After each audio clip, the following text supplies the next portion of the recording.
Finder this evening to explain on the road to anywhere. Some time ago, our veteran foreign correspondent Mike Lee suggested we consider an experiment, by which he meant let him go off and wander for a while without the usual trappings of a full television news crew. We agreed, as you're about to see. And Mike took off for 50 days with only a digital camcorder, a cell phone, and a laptop computer, just looking for interesting stories. It's the best way to practice journalism, and we now have several of his pieces in the can. Tonight, Mike reports from the city of Accra, the capital of Ghana, in West Africa. The streets of this capital are hot and crowded. And for the most part, people here pay little attention to a foreigner. They're too preoccupied trying to earn a living. Ghana is one of Africa's promising new democracies. Poor, but enterprising, so many people have something to sell. The sidewalk is a convenience store. In this, of all places, I ran into an art student from Beverly, Massachusetts.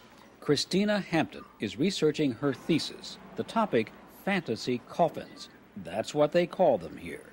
In Ghana, you can be buried in anything, from a tuna fish to an elephant to a sandal. Since I'm an art therapy major, I'm trying to find a focus on how fantasy coffins, them being made so artistically, is therapeutic almost for the mourning families. Christina took me to a funeral that looked more like a rock concert. 57-year-old Daniel Teddy, who died of malaria, was a merchant sailor. His coffin, a 7-foot-long cargo ship. Whether you're a farmer who wants to be buried inside a giant turkey or an executive inside a fancy shoe, these coffins have become a symbol here in Ghana of the kind of life led by the deceased, his or her status in society. It's all about making the journey to the next life in style. The list goes on and on. Airplanes, cocoa beans, Bibles, peppers, lobsters, lions, beer bottles, even a replica of your own store. It's a huge industry here and expensive. A coffin can cost $400, 1 year's salary. Christina has made a guitar coffin and hopes it will be used someday by a music fan. It doesn't matter how you fit the person inside or how comfortable. If you could curl them up in a ball, any way you can make the people fit. Mr. Teddy, the merchant sailor, was carried away in his cargo ship, floating on a sea of friends and loved ones. At the gravesite, Christina Hampton said she wished she could phone home to describe it all. But the nearest cell phone was already spoken for. Mike Lee, ABC News, Accra, Ghana. That is our report on World News Tonight. Coming up this week on World News, Mike Lee will continue on the road to anywhere. Tomorrow, out there in the outback. Finally from us this evening, On the Road to Anywhere, the second piece this week from our overseas correspondent, Mike Lee. Judging from the many emails we got today, many of you think Mike has the dream assignment, wandering at will with his camera and his computer. We kind of agree. In tonight's installment, we learn just how far Mike will go to see a movie. We pick him up in Western Australia.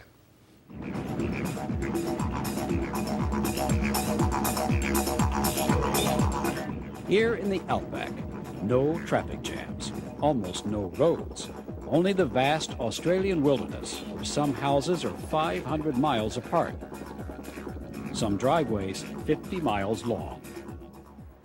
There seem to be two main sources of entertainment out here, the sunset at the beach and Sun Pictures. It's a movie theater, a very different movie theater. The seats are park benches and deck chairs. You're also welcome to sit on the grass. It's the world's oldest outdoor movie garden. Sun Pictures was built in 1916 on the other side of the earth from Hollywood. All the big films were shipped here, and the lonely outback was dazzled. I don't know if we're in a garden. I'm singing in the rain, just sing. I've never been alone with a man before, even with my dress on. We came back, just swooning over Gregory Peck. Pearl Hamaguchi has never traveled far from here, but in these chairs under the deep blue night sky, she has been almost everywhere. One of the few places left in the world where you can see two sets of stars at the same time. Well, that was the only input we got from the rest of the world.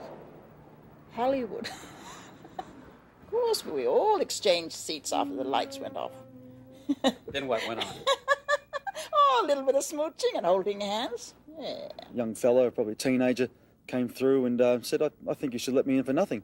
And she said, well, why do you think that? He said, well, my mum and dad conceived me here about 17 years ago in the back row. Each night, dozens of people from around the world line up at the old wooden booth, not a computer in sight, to buy their tickets to the latest escape. Sun Pictures is also a museum. Projectors going back to the silent films. A portrait gallery of Hollywood greats who never knew about this place, even though they came here all the time. Every once in a while, I'm told, you might find a non-ticket holder in your seat.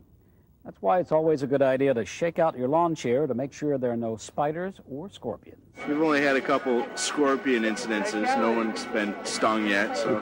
This is neat. It's a perfect setup.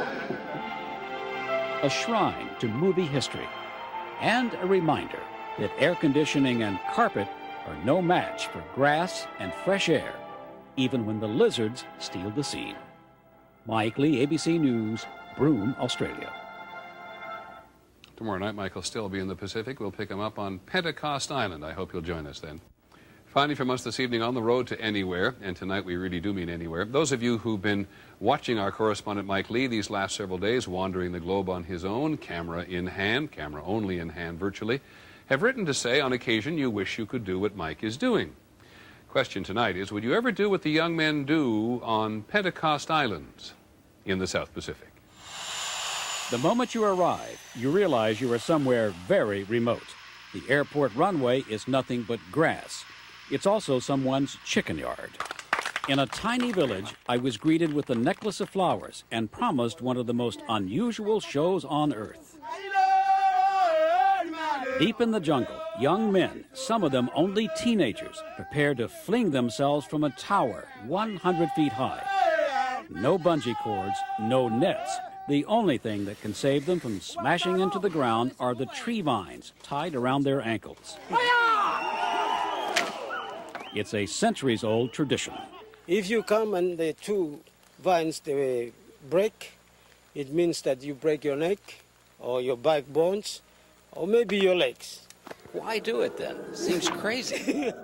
No, we believe that it's our traditional thing, so we must do it from year to year. Land diving, as they call it here on Pentecost Island, is a rite of passage for young boys trying to prove their manhood, and a harvest festival. The higher the dive, they believe, the higher the crops. And now land diving has become an industry. Villagers earn money from tour companies who send foreigners here to watch this ultimate high wire act. Here's what it might look like if you were a diver. There's a time-honored science of sorts to building a land dive tower. The wood, of course, has to be strong, so it's freshly cut. And the vines which hold it together and serve as the jump ropes must be supple and elastic with plenty of sap inside. So the weather has to be just right. Otherwise, they might snap. Not to speak of your neck. The construction is a ritual in itself. A trusted village elder carefully selects the vines and matches the divers to the vines they can use safely. Then the ends are shredded to form dozens of small ankle bracelets. It all looked pretty unscientific to me, and risky. Just how risky became tragically clear when Britain's Queen Elizabeth saw a series of dives here in 1974, staged especially for her. It was the wrong season. The vines were weak and they snapped. Diver after diver hitting the ground. One of them later died. A new generation still has its problems. Just 1 ounce too much weight, just 1 inch of dry vine can cause this. He walked away, though he was clearly dazed. Attracted to the danger, extreme sports enthusiasts from all over the world offer to pay hundreds of dollars to try land diving themselves. They try to ask us to do it, but we're not allowed. We don't allow them because if sometimes they missed all the rules, they will get injured and maybe they die. Most of the time they celebrate this old rite of passage. Mike Lee, ABC News, Pentecost Island in the South Pacific. Mike kept a journal during his journey, which you can read at abcnews.com.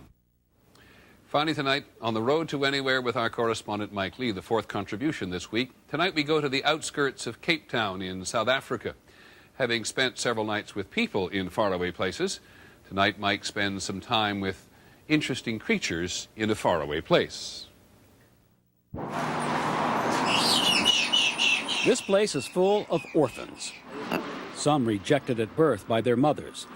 Others sent here from overcrowded African zoos or abandoned by private owners. To many people, monkeys like this are irresistible. That's why so many are purchased as pets when they're young. But eventually, many pet owners reject their monkeys because they become too much trouble. The problem is they usually become attached to one member of a human family and, by instinct, will attack anyone else who comes near. They are often locked up, neglected, or given away. Hello, my angel. So, 13 years ago, Rosaline Grobler opened her home to unwanted and abused pet monkeys. When things got out of hand, she built the Monkey Town Zoo. Nearly 200 residents now. They seem to really look upon you as their mother. Yes, they do, because they give a lot of love and a lot of attention to them. This is Sebes. When he came here, he was addicted to alcohol. His owner had forced him to drink beer. He's fine now. Hello, sweetie pie. How are you? Rosalind cares for these monkeys, but she worries about the next generation. So she has done something drastic. She's raising her granddaughter, Isa, alongside a family of chimpanzees. Isa and Tammy the chimp are both 14 months old. They play together several times a week. Because chimps have human-like emotions, they behave like sisters. Sharing,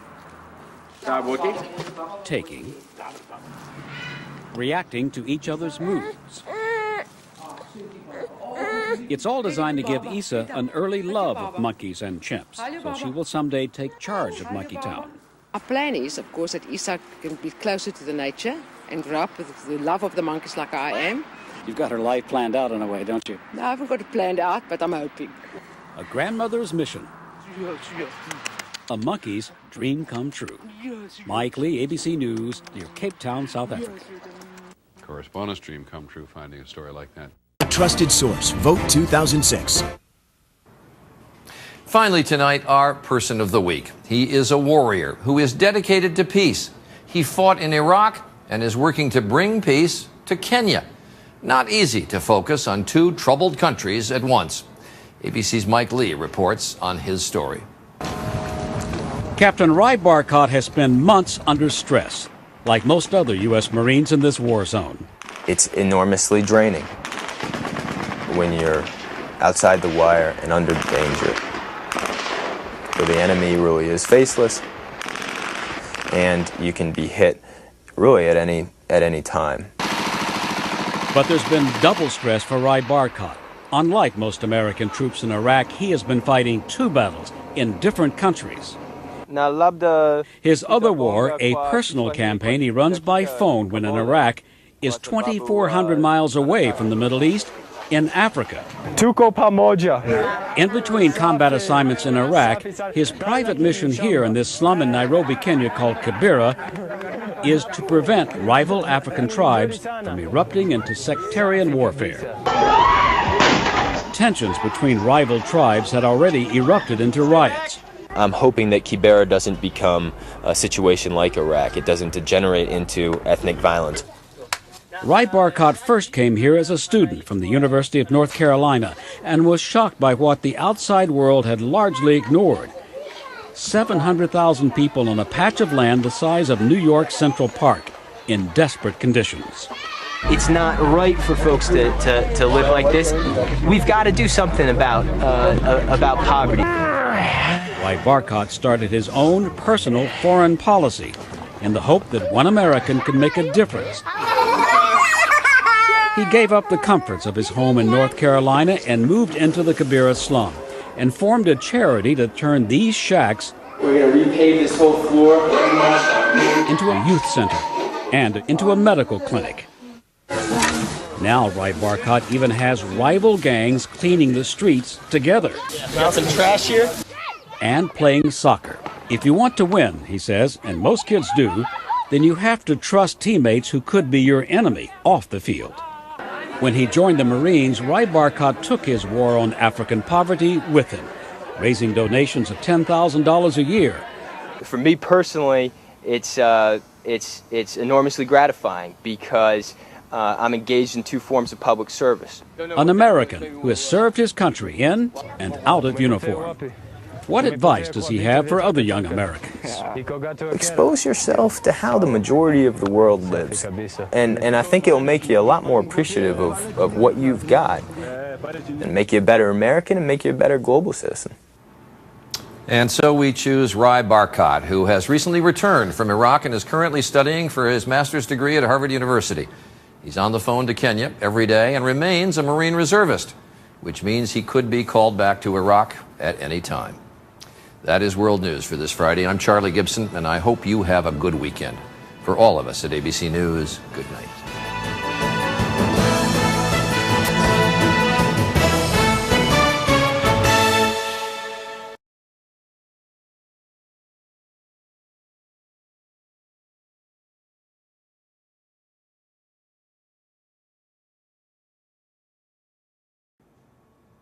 Finally tonight, our People of the Year. Each week, we choose a Person of the Week.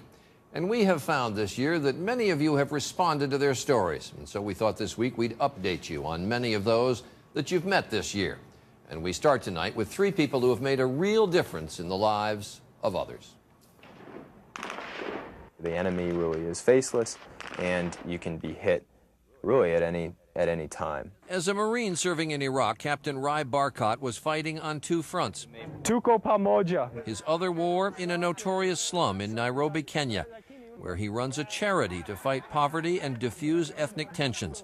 He got involved in the project during a college semester abroad. For me personally, it's enormously gratifying because I'm engaged in two forms of public service. Ry's work resonated with Americans who saw his story and have since donated enough to his charity, Carolina for Kibera, to eventually build a new 16-room medical clinic that will treat over 15,000 patients a year.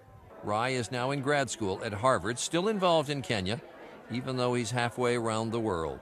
Expose yourself to how the majority of the world lives, and I think it'll make you a lot more appreciative of what you've got, and in the end make you a better citizen, make you a better American, and make you a better global citizen. I walked by and noticed that he was licking his plate. He had his plate up in there and he was licking it.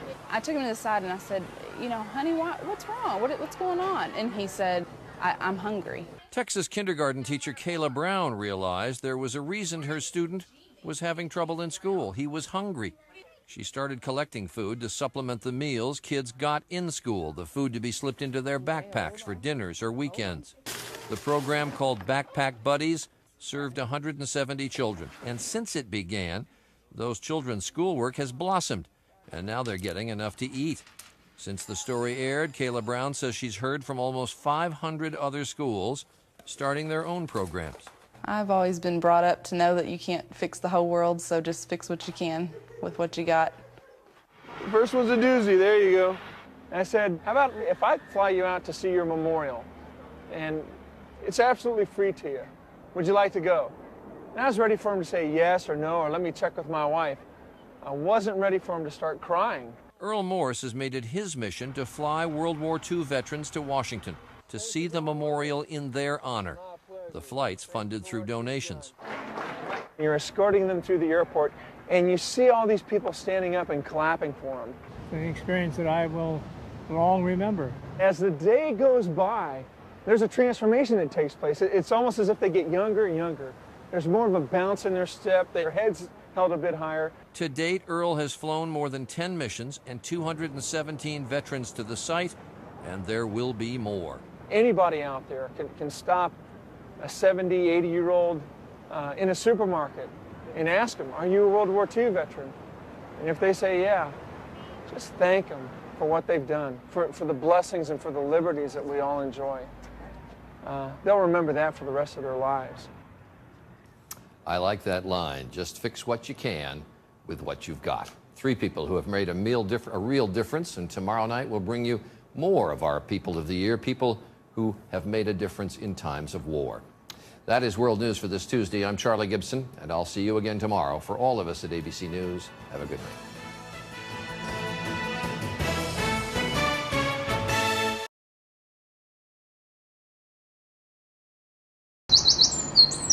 What could possibly shatter the peace of songbirds over Bonnie, Edinburgh?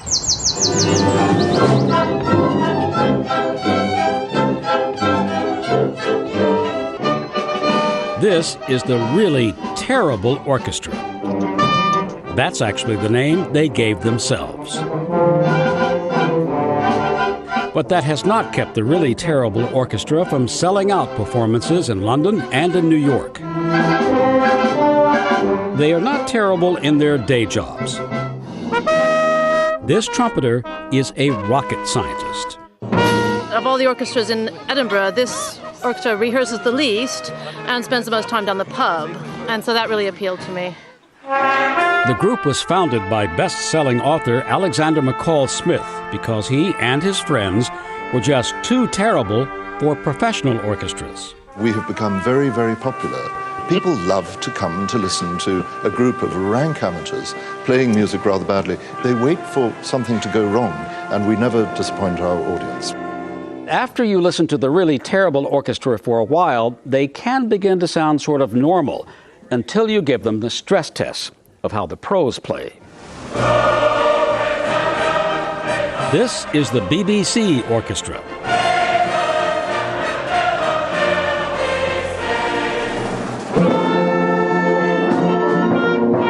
And this is the Really Terrible Orchestra.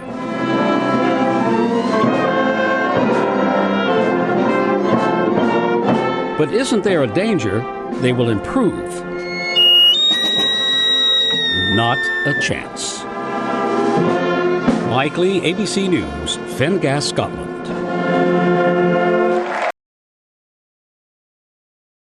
When the islands first come into view, there is no apparent evidence of what happened here. In 1946, the natives were taken away because the U.S. government had chosen Bikini as ground zero for the Cold War nuclear testing program. All I can remember, says Tony Jaco, is how much we cried. We didn't understand what was happening. 23 nuclear bombs. Bikini became a radioactive wasteland. 51 years later, they are still nuclear nomads, barely surviving on U.S. welfare on islands far from home. Bikini was our gift from God, Keelan Yohash told me. We took care of one another and lived off of what we grew and caught from the sea. But all that's changed. Today, even though scientists say it's finally safe to move back to Bikini, that the waves and the tides have cleaned up the lagoon, that rain has washed radiation from the topsoil, without the guarantee from the Clinton administration, the people of Bikini refuse to go home. So Bikini remains virtually deserted. This old radiation bunker, the only reminder there was once a hotline to the White House. And out in the lagoon, where U.S. warships were brought to test the effect of a nuclear bomb, there are now scuba diving tourists. The divers have an opportunity firsthand to touch history, to come here and see what an atom bomb has done to battleships. I dove down to see the aircraft carrier USS Saratoga, the Helldiver fighter planes, the flight deck, and the ship's radio all survived those nuclear shockwaves. To imagine that thing was hit by an atom bomb right on this spot. An extraordinary experience. It's amazing. For visitors, a sort of nuclear theme park. For Bikinians, a paradise which once was home. Mike Lee, ABC News, Bikini in the Pacific.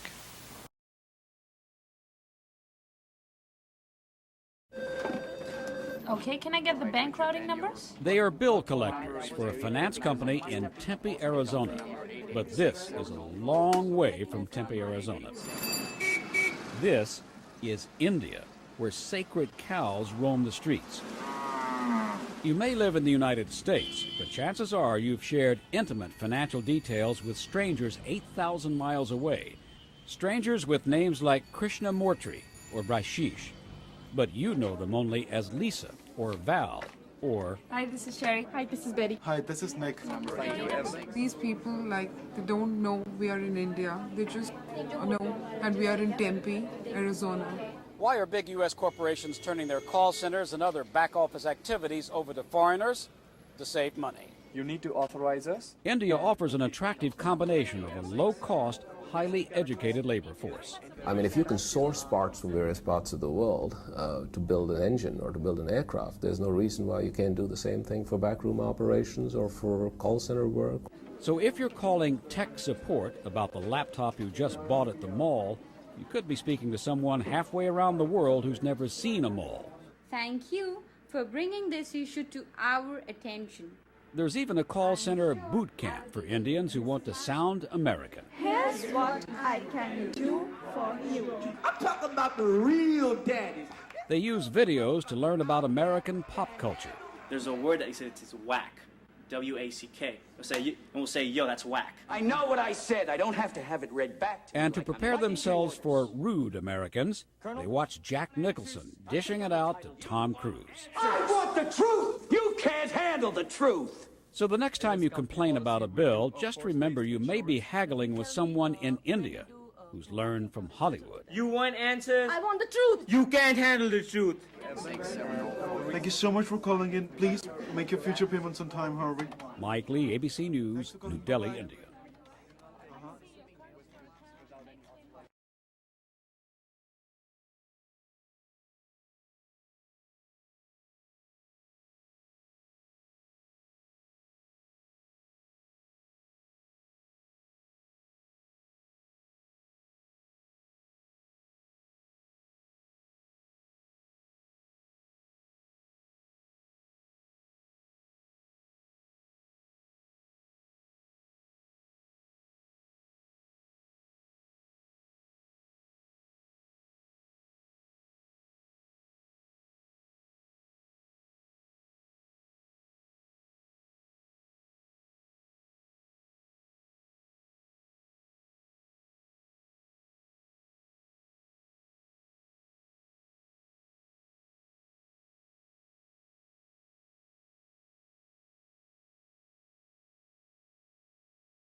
Okay, can I get the bank routing numbers? They are bill collectors for a finance company in Tempe, Arizona.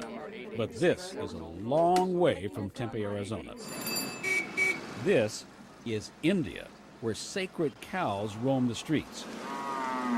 You may live in the United States, but chances are you've shared intimate financial details with strangers 8,000 miles away. Strangers with names like Krishna Mortri or Brashish. But you know them only as Lisa or Val or... Hi, this is Sherry. Hi, this is Betty. Hi, this is Nick. These people, like, they don't know we are in India. They just know that we are in Tempe, Arizona. Why are big U.S. corporations turning their call centers and other back office activities over to foreigners?